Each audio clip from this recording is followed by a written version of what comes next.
Hey folks, I'm Card Thulu, and today I have a face. Sorry if you were expecting tentacles, I have to wear my meat bag for now. I'm sort of stuck in here. But, moving on from there, I was wondering, has anyone ever played the Dragon Ball Z card game? Not this one, not the one before that, but the one before that. The old Score Dragon Ball Z card game. This one here. I was recently digging through some old belongings and I found an entire box full of Dragon Ball Z cards, materials, old things that used to come inside the booster packs, playmats. Here's a playmat. There's another rule book from a later on revision. There's another rule book. And it's just all stuff like that. I remember this game very fondly growing up in the early 2000s. I think I was 10 years old when this game came out. So it was like perfect timing. I was obsessed with Dragon Ball Z. I just wanted this. But this game was kind of complicated though. I remember it being kind of difficult for my little kid brain to learn. Though I wouldn't describe Yu-Gi-Oh! Being any simpler. But yeah, so this card game had a bunch of different kinds of cards. I've pulled out, I have an entire like foot-long box full of them. This is just the ones that I pulled out. You would have these personality cards, which your main personality would sit there. You'd have your main personality cards, and you would start the game with your scouter here at a certain power level. And you would have this little sword, which would tell you your anger. It's kind of hard to see in there, but you see there's numbers. And what would happen is if once you got your anger to 5, your personality would level up. So you'd have all your personalities stacked up here, and you would swap them and then go up to level 2. And you can get damaged in like physical attacks that would lower like your energy level. There were attacks that would mill cards from your life deck. So one of the main winning methods of this game was deck out. So you would do damage to people as cards from their life deck. Another way you would win is if you had the most powerful personality. If you had up to level 4, we'll go switch here. Say I had Goku's level 1 through 5. And my opponent was Nappa, and he only had levels 1 through 3. I would automatically win the game if I got to my level 5. And if you had the same max level, then you couldn't win by being the most powerful personality. So if you both got to level 4 or 5, it doesn't matter. And it didn't matter who got there first. It really just came down to if you had the cards and got to them. So naturally there were entire decks built around anger and building anger and getting through your personalities as fast as possible. And then you could have other personalities in your deck when you could draw them and they would be allies. You could also, it was possible to win by way of collecting all the Dragon Balls. If you had all the Dragon Balls in your deck, and you drew them all, you could win. I think I have a Dragon Ball or 2 in here. Oh, here we go. Namek Dragon Ball number 4, Uncommon Hollow.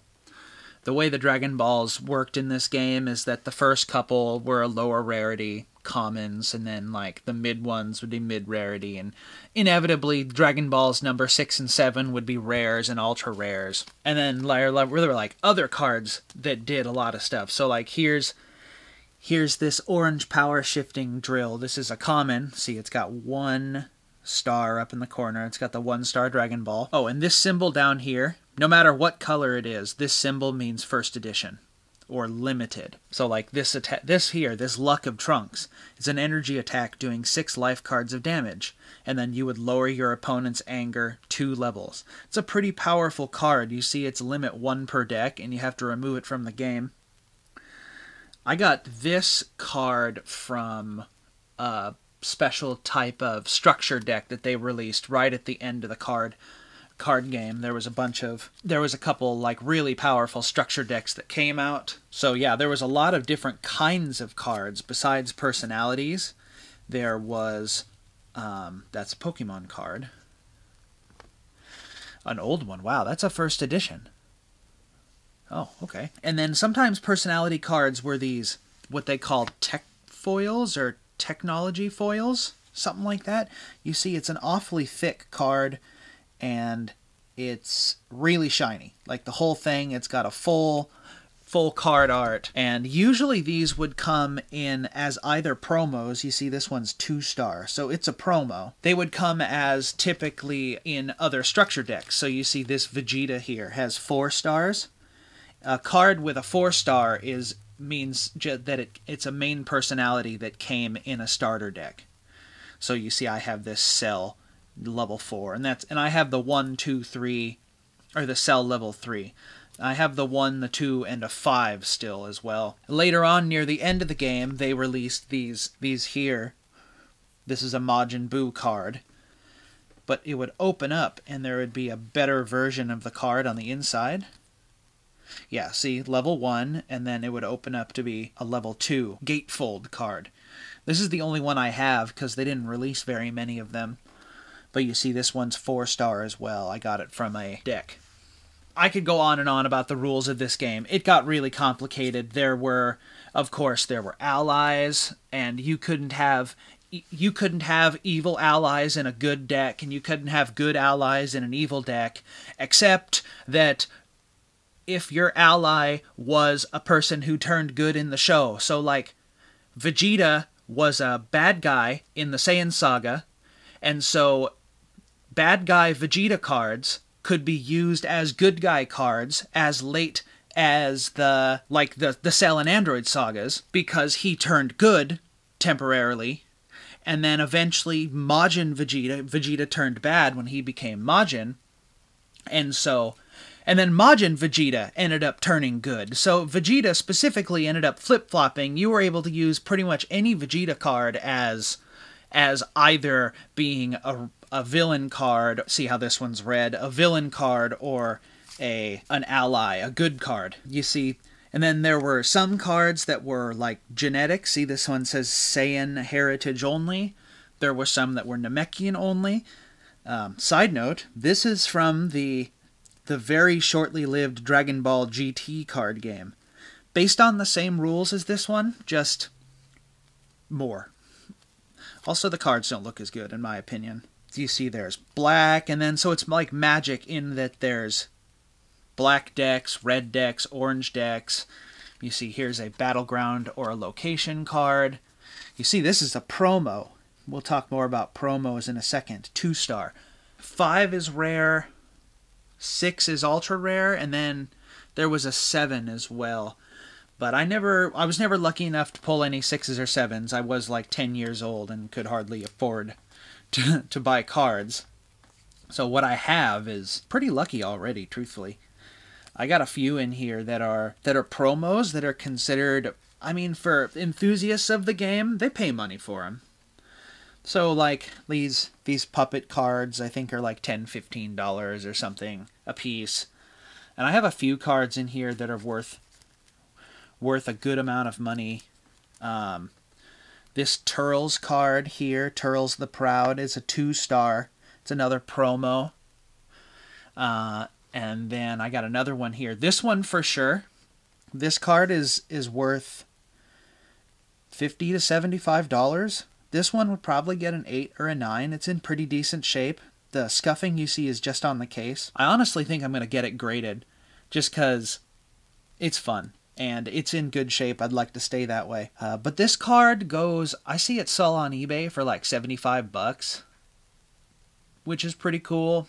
Not that I'd ever sell it. It's worth a lot to me. You see, these are all foils. Most of these are foils. I have a whole shoebox full of like commons and stuff, non-foil cards. You can see there's a couple here that have a fancy foil pattern. This is another promo. So, promos. One thing that I really enjoyed about this game was that the booster packs had little points on them. And so they would have wrapper redemptions where you could send in your booster pack wrappers and they would send you promo cards in return, which is really cool. So I actually have some old booster pack wrappers. Yeah, I know, right? The weird booster pack wrapper keeping habit has been around for a lot longer than this channel has. But yeah, so these have been tucked in a box forever and ever. I got the, looks like just a little reference card, and this is the Trunks mat. You see, this one's slightly older. It just says Dragonball cards up here, and it just has a really wide section. But if you look at this one below it, there's a Battleground card.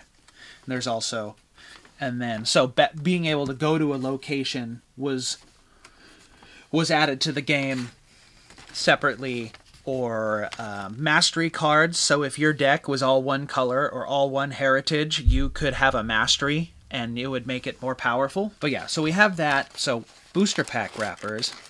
What I'm talking about is these Capsule Corp points right here.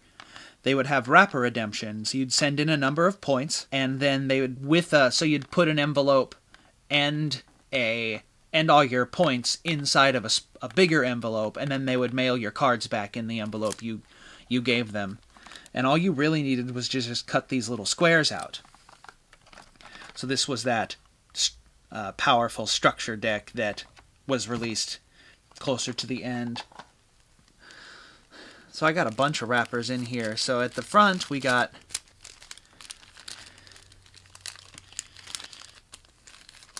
this is a Fusion Saga booster pack wrapper, and they would usually hide these points underneath the wrappers, or underneath the flaps, so that was 1 credit. And you wouldn't even have to send in very much. It'd be like 12, 15 points total. I mean, honestly, and then that would get you the entire like series. The series would have like 6 or 8 cards, and if you sent in, you know, the 14 or 12 or 14 points, they would just send you all 6. But if you sent in less, they would send you random ones. So here's some booster packs from the Baby Saga for Dragon Ball GT. Here's some Boo Saga I got from a 7-Eleven for $3.49. Cell Games, Bobbity, and yeah, you see these all have, we look under the flap, Capsule Corp credit, Capsule Corp credit, Capsule Corp credit. You see there's another Kid Buu Saga. So these ones here, these are Saiyan Saga. This is the original run of booster packs for this game. And you see it even predates the wrapper redemption. If we lift the flap up here, year 2000, but no points. And I got a bunch of these.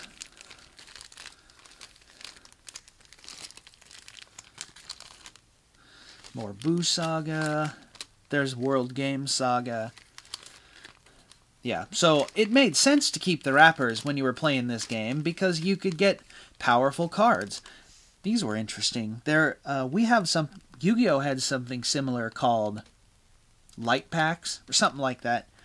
There's only 3 cards for 99 cents, but all the cards in this set were really good. It was like worth buying. Boo Saga, World Games, Boo, and then another Dragon Ball GT. So this is obviously, I opened many more wrappers than this, because a lot of them got mutilated to send off into the wrapper redemption, obviously. But, so yeah, that was kind of a blast from the past, and I have like a whole bunch of these cards. I just realized I haven't been looking at the camera the whole time, so you're going to have to bear with me while I figure out how to properly look between the two. Down here, I have the rest of the cards. I mean, there's foils and non-foils and other stuff here, just regular old commons.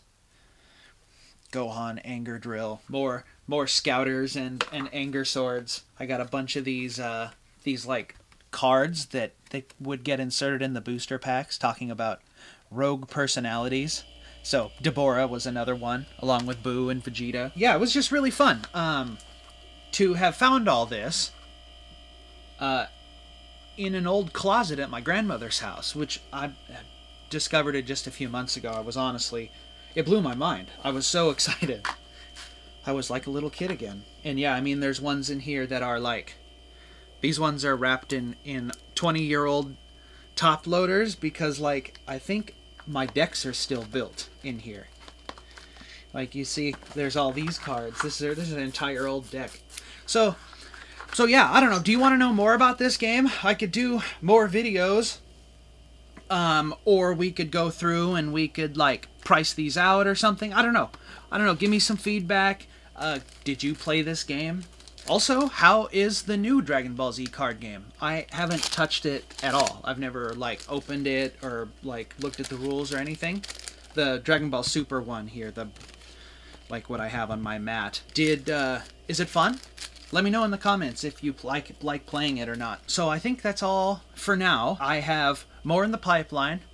I'm really happy to be sitting here recording for you today and not like being super nervous and thinking about it all day instead. So I hope you enjoyed reminiscing with me, and also like and subscribe if you enjoyed this content, you enjoy me, you want to see more. Just let me know. So thanks so much for watching, and have a good one.